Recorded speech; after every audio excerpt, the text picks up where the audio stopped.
S'il a touché tout le monde, vraiment, je crois.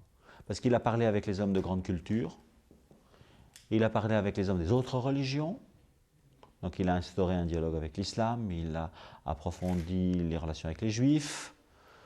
Donc je crois qu'il y a chez lui un message ou une communication réelle avec les gens des autres religions, avec notre société, peut-être avec un aspect privilégié pour les jeunes quand même.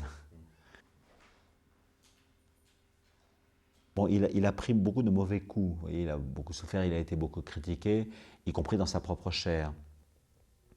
Et ce qui est très édifiant, c'est de voir qu'il a pris tout cela avec paix.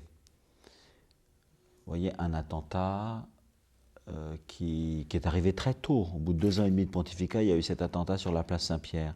Et ça ne l'a pas arrêté dans sa course. Alors ça l'a énormément diminué physiquement. Le sportif de Dieu est devenu le réchappé d'un attentat, ce qui n'est pas pareil. Et puis après, il a eu un cancer, et puis après, il a eu le Parkinson, et maintenant il est extrêmement affaibli. Et la puissance pastorale demeure la même.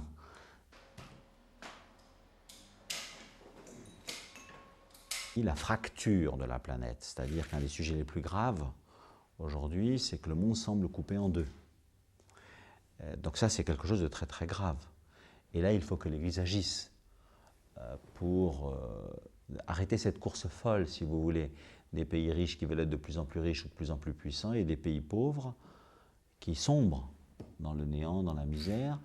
Et le résultat, c'est que ça va engendrer des quantités de violence. Donc il faut faire très très attention à ça.